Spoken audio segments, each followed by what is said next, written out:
First, we are going to look at the concept of data privacy and data protection. We are going to review the legal landscape, that's Nigerian Data Protection Act 2023 and the General Application Implementation Directive 2025. Why data protection matters for NGOs and partners.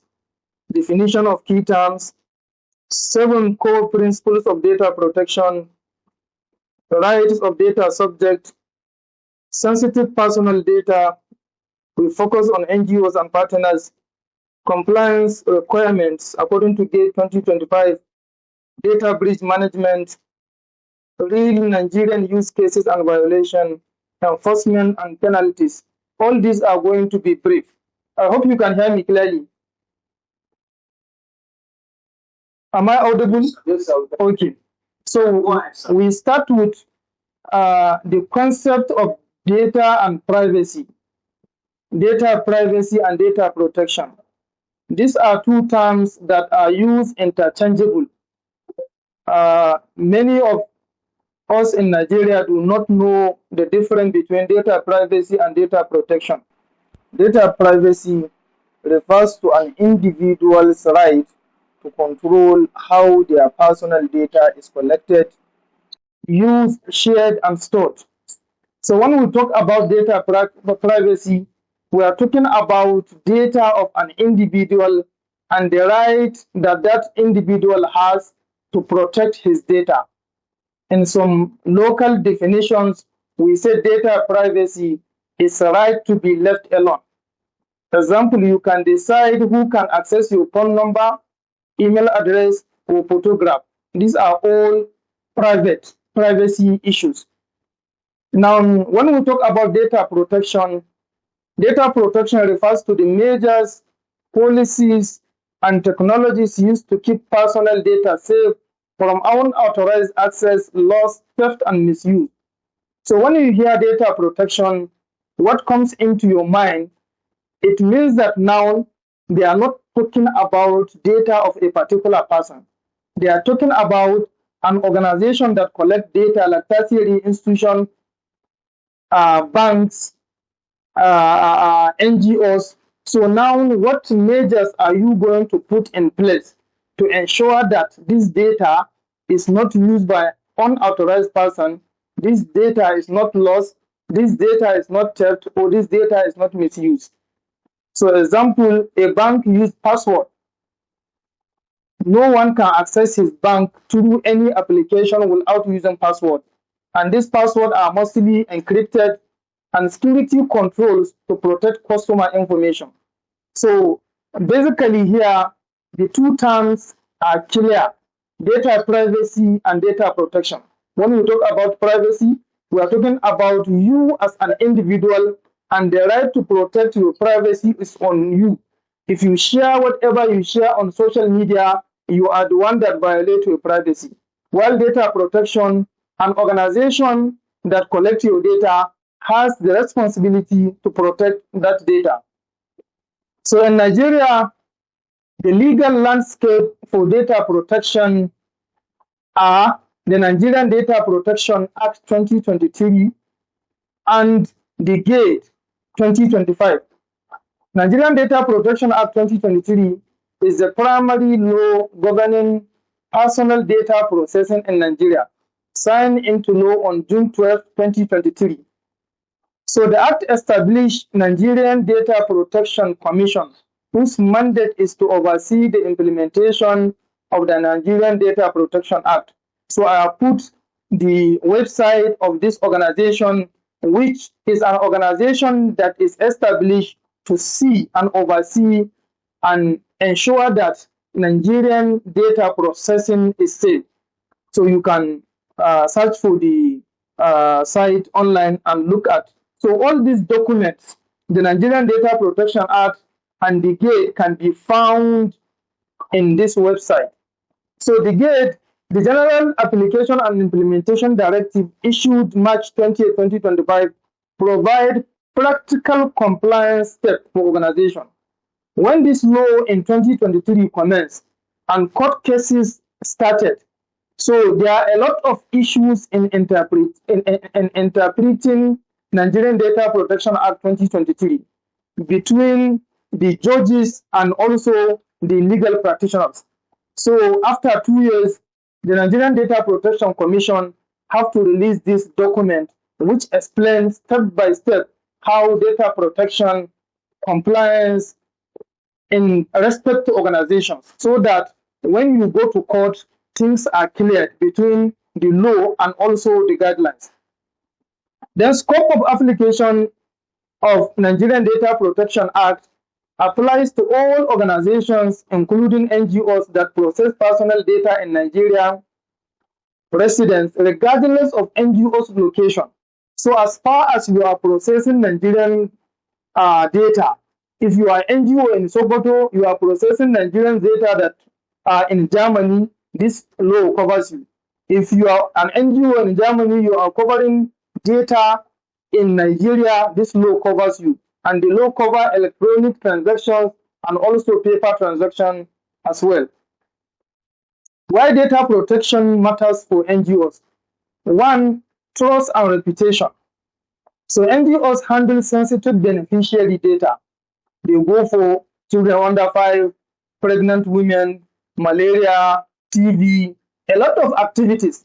Robust protection builds lasting trust with donors and the community. So if an NGO collects data, so that data must be trusted. So if that NGO violates the Nigerian Data Protection Act, they may not trust their results, or what when they say they have finding, or when they say they are assisting. So donors can even reject them if they don't know about this Nigerian Data Protection Act now. Two, ethical responsibility. Protecting vulnerable populations such as IDPs, women, children from data misuse and potential harm is also a concern. So there is no NGO that has no good ethics in what they are operating. So legal compliance, mandatory adherence to Nigerian laws, that is Nigerian Data Protection Act 2023, is essential to avoid heavy fines and serious legal consequences, what we are going to see in other slides. So funding requirements, international donors increasingly require verifiable proof of data protection compliance as a prerequisite for funding. So like now, the TED fund that fund Nigerian universities, they say it is part of their requirement now for every university to have compliance before you access TED funds. You know, all the universities, anyone that passes through tertiary institution, you go and see the infrastructure TED funds are building, the computers they are procuring, the international trip they are giving to lecturers. All this now cannot be accessed until you have fulfilled the requirement of data protection. So we are hearing noise from some background, please. Off your, you can mute yourself, please. So I hope you are with me. Okay. Okay. So key definitions to remember. Now we have 4 key definitions here. Number 1 is data subject. The individuals whose personal data is being collected and processed in the NGO context. This includes beneficiaries, staff of the NGOs, and donors. So they have 3 classes of data they collect. So individual, when you said you are collecting data of pregnant women in Sokoto, so one pregnant woman, her record is referred to as data subjects. Data subject. When the whole of the record of those that are beneficiaries of your NGO are called data subjects. That is the plural. So I hope this is clear. Then data controller, the entity that is your NGO that determines the purpose and means of processing personal data, deciding why and how data is used, is referred to as data controller. So now the key point here is determining the purpose. That organization that determines the purpose of what they are going to do with that data being collected is referred to as data controller in Nigerian constitution. Data processor, Now, a third party that processes data on behalf of data controller. This is very key. A third party that processes data on behalf of data controller, such as cloud service provider. You have collected all data of children under 5, all data of pregnant women, all data of elderly aged people. You store it in cloud service provider. So you are giving now a cloud service provider part of your work to do. Or payroll companies, cash transfer, there are a lot of conditional cash transfer or IT consultant. So according to this law, they are recognized as data processors, which in the law, if you read deep, you realize that we have what we call third-party risk. When you are doing something, you are the data controller, but you have to give some of the work to data processors, which whatever they do, the laws recognize data controller. So if you are given a third party, which is a payroll company or IT consultant, make sure that company is having a good registration system and compliance with the Nigerian Data Protection Act.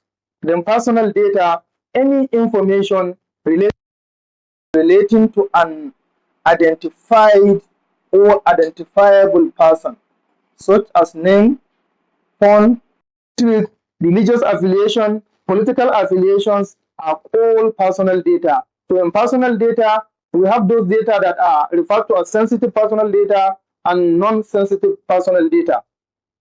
So example of non-sensitive personal data is the name, phone, numbers, name, email, biometric, while non-sensitive personal data are political affiliation, health status, criminal record, and many more. From now to the end of this webinar. So core principles of data protection. So in Nigeria, these are the core principles of data protection. We have 7 of them. Lawfulness, fairness, and transparency is number 1. So whenever you want to collect any data as an NGO, it has to be lawful, it has to be fair, and it has to be transparent. This is a must.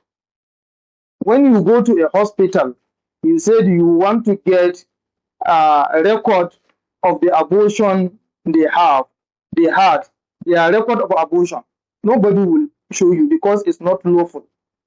So anything you are doing must be lawful and must be fair and in a transparent process. Process data within a valid legal basis. Abortion record is not legal in Nigeria. And in a transparent manner that respect the rights of data subjects. Then the second is purpose limitation. Collect data only for specific, explicit, and legitimate NGO objective and do not use it for unrelated purpose. So in this case, whenever, like now, before you attend this program, we issue to you a form and we said, fill this form. So now the purpose of filling the form is there, that we are going to do awareness on data protection. So then the next principle is data minimization. Ensure that the personal data collected is adequate, relevant, and limited to what is strictly necessary. They don't want you as an NGO, when you collect data, you want to collect data, go and collect data that are not relevant. If you go and say, I want to collect a record of children under 5, when you go there, you collect surname, you collect age, they are relevant. You say you want to know the political party, the father of that guy, that this son that you are rolling belong to. So this is part of what is not allowed because of what? Data minimization. So you have to take the data that you want, only what you want. So then accuracy, take every reasonable step to ensure that personal data is accurate and kept up to date, erase or rectify errors promptly. So now, in this case, we have a lot of problems, and this is where a lot of NGOs also face problem when we talk about updating and accurate data. So when you save a pregnant woman today, you said she is you collect her record. Now we are in the month of June, and in the month of June she is 8 months pregnant. So by next year you should take her out of the system. So this is part of what Nigerian data protection want. When you say this guy is what is under 5, if he is now 6 years, remove him, then your data remains accurate. And in some cases, when we expand this accuracy term, you can find somebody that live in Tamaje area, maybe he is within Dengeshuni local government and he is paying his tax with Dengeshuni local government. He later transfer himself to Ringen Sambo. So now he has moved from Dengeshuni local government to Sokoto South local government, but he is still paying revenue of Dengeshuni local government. So a time will come when they say Sokoto South local government said, bring your revenue record. Now, because of accuracy, he may fail what he want to achieve. So accuracy is very necessary. Storage limitation. Do not keep personal data in a format that identifies individual for longer than is necessary for processing purpose. When you have what we mean by storage limitation is when you keep something like after now we have finished collecting this information about this training we are having now. So from today, this information we have collected has we have to erase it because it is limited only to this program. If somebody want to have a program tomorrow, I cannot say, okay, let me share this record with you. He has to take his own record. And we here issues relating to storage limitation. When you look at even issue of CCTV camera and a lot of things, CCTV camera, if every organization is supposed to have what we call data information security policy. So now in this information security policy, we will try to make sure our retention period is stated on everything. There are certain things that you keep for up to a year. There are certain things that you keep up to a month. There are certain things you keep on just immediately after it has been done, you write the record. So this is about storage limitation. Integrity and confidentiality is for every organization that collects data, process data in a manner that ensure appropriate security, protection against unauthorized access, loss, or damage. It is vested on every organization to ensure this. Accountability is a statutory obligation requiring data controllers and processors to actively and approve how they are comply with their privacy principle when handling this data. So they have to, this accountability basis measures how data controllers and processors actively comply with the Nigerian data protection. We are going to see some of the provision further. So now this is where the main cases is in Nigerian courts. Right of data subject. We said data subject are those that will collect their information. So each and every individual here becomes a data subject. And the organization that collects this information refers as data processor, a data controller. And another organization that processes on behalf of data controller is referred to as what? Data processor. These are the 3 steps. So now this rights of data subject is now most of the cases as far as data protection is concerned come from this right and the 7 principles of data protection. Now, the first right of every data subject that you, NGO, your data is with him, is right to information. To be informed about the collection and use of their personal data in a clear and transparent manner. So when you want to collect a data, is the right of that data subject to know that what you are going to do with their data in a clear and transparent manner and in a language that they will understand. Number two, right to access.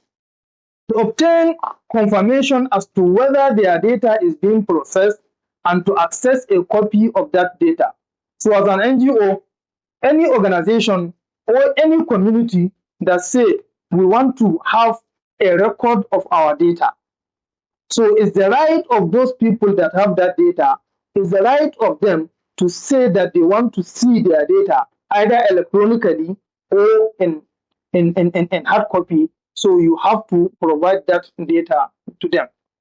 There is a case in the court. It's a public document. That is why I'm going to share it with you. Rebecca versus Guarantee Trust Bank, where she requested for her bank statement and the bank gave her two different bank statements, which she took the matter to court.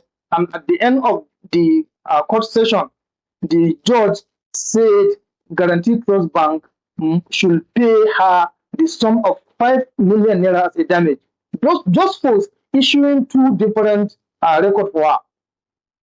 So right to access, and in the court case, they charge two rights: right to access and right to object, and right to rectification, which we are going to look at now. So to have inaccurate personal data rectified or completed, it is incomplete.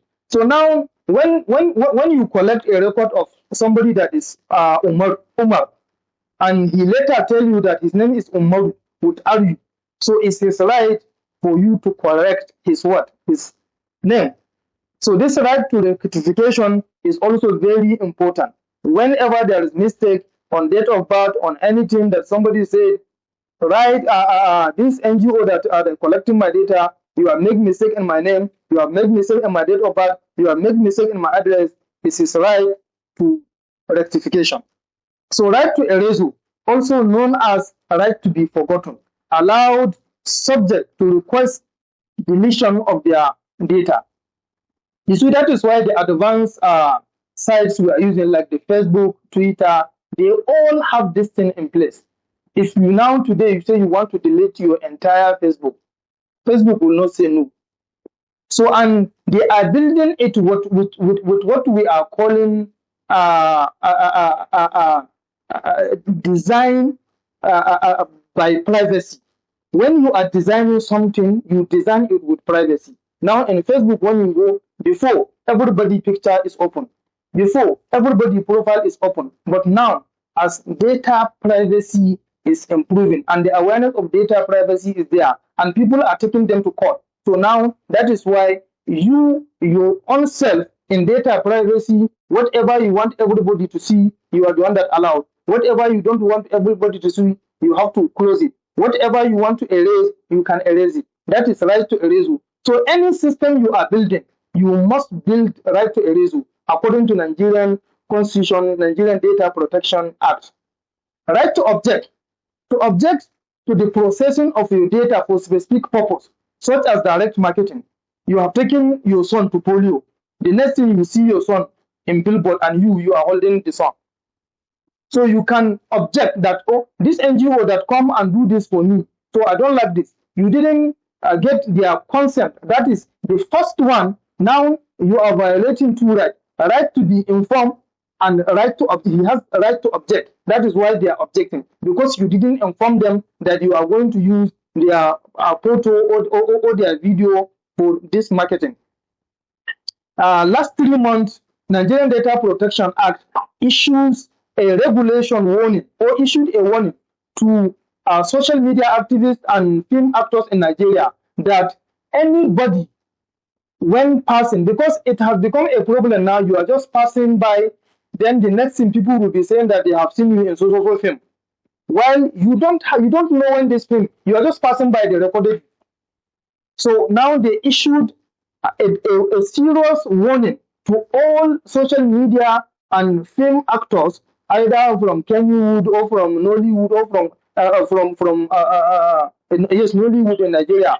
So those that are anybody that report him, they have violated his rights.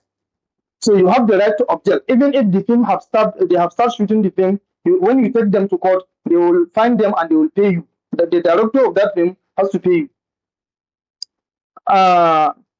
Then the last one, data portability.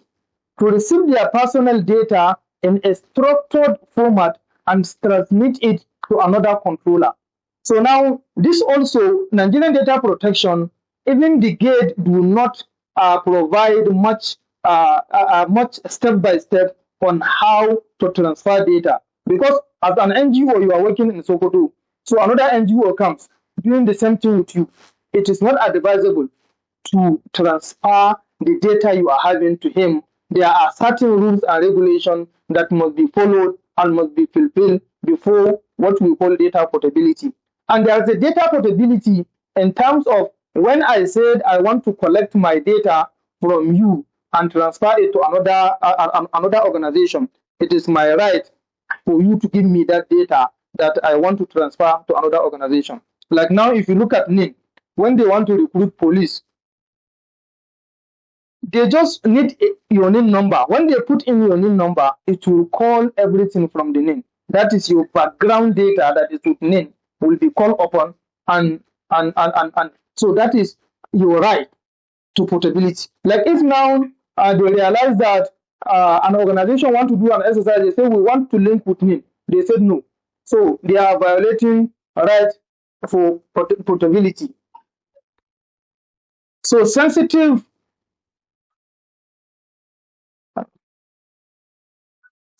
personal data, health status and genetic data.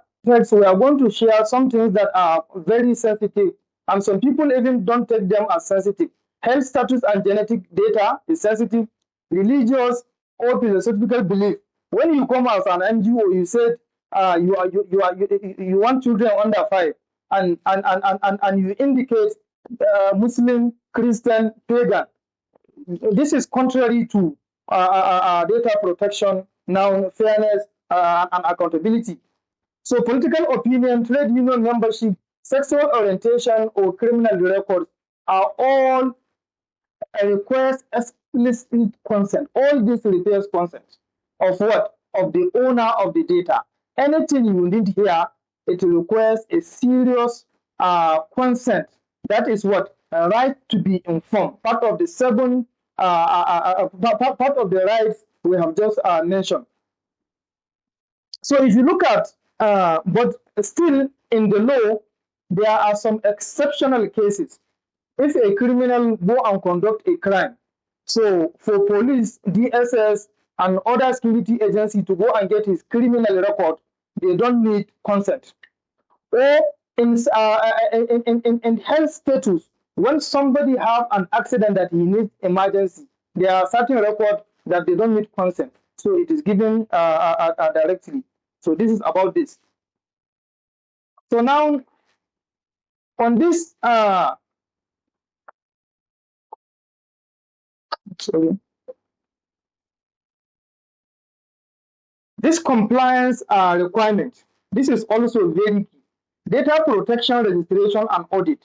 So now, according to Nigerian Data Protection Act, if CAC issued a certificate for an organization as being NGO, so it means you have 6 months from that time to register with Nigerian Data Protection Act. So how do we register? You go to Nigerian Data Protection Act website, you click on data controller, because you are going to be a data controller. When you click on data controller, they will ask you about your name, the name of the organization, your address, and the number of data subject you are expected to have every year, or you normally have every year by protection. So that is where at the end of it, they will say you should pay either 4,000 or 6,000 or 100,000. It's only tertiary institutions that pay 250,000 above. And mostly it stops at 8,000, 12,000, 10,000. That is about the registration. So, and then after 15 months of that your registration, you are expected to have what we call audit. Audit means that organization should be audited. Auditing in terms of cybersecurity and information security data compliance, not normal financial auditing, So even in information security, we have audit. So, like for instance, now the common example I will give you, Ankani Hotel. I think whoever is on this call knows Ankani. When they said they are going to audit Ankani, if I come as an auditor there, first thing I'm going to look at the form in which they register their guests. So in that form, do they respect these 7 core principles, especially data minimization? So if they have anything there that is not important, maybe in the form, after they have written address, they write political affiliation or something that is not necessary in that form, we tell them that this is this. Then we look at their website. What and what are they using? This data that they are putting, this data they are inserting in their website, how often do they take record? Or how often did they take backup? And where did they keep their backup? And this their website, what are the firewalls they are using to ensure that this data is safe? Now, what are their policy? Now, do they have CCTV camera? And in which location and which location? And when did they delete the record of this CCTV camera footage? That is what we mean by audit. So it is mandatory for every organization, one, to register with Nigerian Protection Commission, two, to have audit after 15 months of their operation. Then two, privacy policy must be clear, accessible, and fully compliant with Nigerian Data Protection Act. It should detail how beneficiary data is collected and used. So every organization also must have privacy policy. That is why there are certain organizations now that if you open their website, you see we use cookies, accept or not accept. So these are what we mean by our policies. Data protection officer. NGOs processing large volume of data. Data must be data processor. This processor must be appointed a dedicated data processing officer to oversee compliance and Nigerian data protection compliance liaison.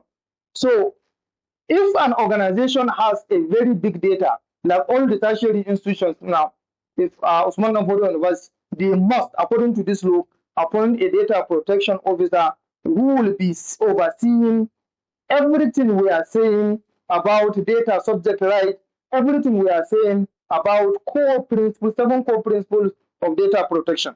And also, according to the law, if you appoint data protection officer, you will send his name to Nigerian Data Protection Commission so that they will be training him regularly. Record of processing. Maintain a comprehensive log of all data processing activities. An organization that processes data must record the logs of all processing, including the purpose, data type, and retention period. Now, all the fintech banks, they must comply with this instruction, because when something happens in the next 2 years, when you come, you cannot say that it's not there. Like the Money Laundering Act, all of us know that they have retention period of 10 years. They have to keep their data for 10 years. So now each and every organization is good for you to define your data retention period.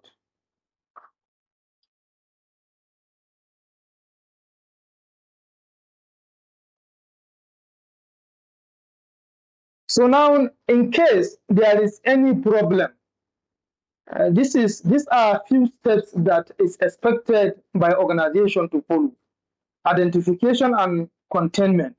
When you have your organization data being breached, if you have a website and you realize that a data in your organization has been stolen, just like what happened to Corporate Affairs Commission last month, the website is down and they have stolen a record of thousands of companies in Nigeria.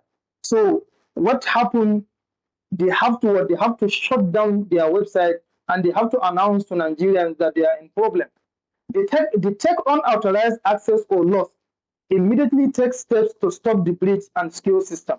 So if you have, example, you have conducted data compliance impact analysis, you are fully ready when you have data loss, and you know how you remediate and continue your work. So that is very good. Then number 2 step, NDPC notification. Data controller must notify Nigerian Data Protection Commission of any high-risk breach. So if you have a problem, you must report to them. Mandatory notification within 72 hours. So the first one is about you making sure you detect the issue and immediately report to those that are involved. Why are we reporting to those that are involved? Because you don't know that a bank has been compromised and a lot of passwords have been released by hackers. So now if the bank was able to tell their customers that there is problem, if somebody called you from the UK and said that somebody have died and left over some things for you, they want you to, you know that something has happened to that bank, so you have to be very careful. That is the importance of identification and containment. When they identify the content, and they have to tell the owners, all the data subject must be informed about this issue. So data controls must notify the Nigerian Data Protection Commission of any high-risk mandatory notification within 72 hours. So if 72 hours you didn't report, anybody from the data subject that report you, so Nigerian Data Protection Act can prosecute you to court. So subject notification. Notify affected individuals, beneficiaries, staff, if the breach is likely to result in higher risk to their rights and the freedom, which I have stated earlier. So you have to tell all the data subjects that this thing is happening to your organization. Remediation and reporting. Investigate the root cause, update security protocols, and maintain a full internal record of the incident. In information security, whenever a breach happens, you must record the incident, how it happened, and the lesson you have learned from the incident, which is key. So best practice. Now, each and every NGO should have staff training and awareness. Regularly educate all team members on data privacy protocol and their specific responsibilities under Nigerian Data Protection Act. So, secure storage and encryption. Use encrypted devices and secure cloud storage for beneficiary records. Avoid storing sensitive data on unprotected USB drive. When you store something on USB drive, you can one day check on it and realize that it is not there, or the virus has attacked the drive or something else. So you must be able to ensure that you have a secure storage, and what you are doing uses encryption. Encryption is just a simple term that makes somebody not to read something that is readable. So a good example is when you go to your Gmail, you see your password is being encrypted. So it is a term that is mostly people know about it. So strict access control. What organization? So these are the 3 things that organization measures should take to ensure they do the right thing. Implement need to know access. So in an organization, if a staff do not need to know something, he should not know it. Like in this access control, we have rule-based access control, we have role-based access control, we have least privilege principles, and we have need to know access. All these are controls that we put in an organization. Only those that need to know something should know. So it is part of a system that will bring control. Only authorized personnel should handle sensitive beneficiary or financial files. So local context, ensure clear consent by providing forms and privacy notice in local languages like Hausa and Fulfulde, and ensure beneficiary fully understand their rights.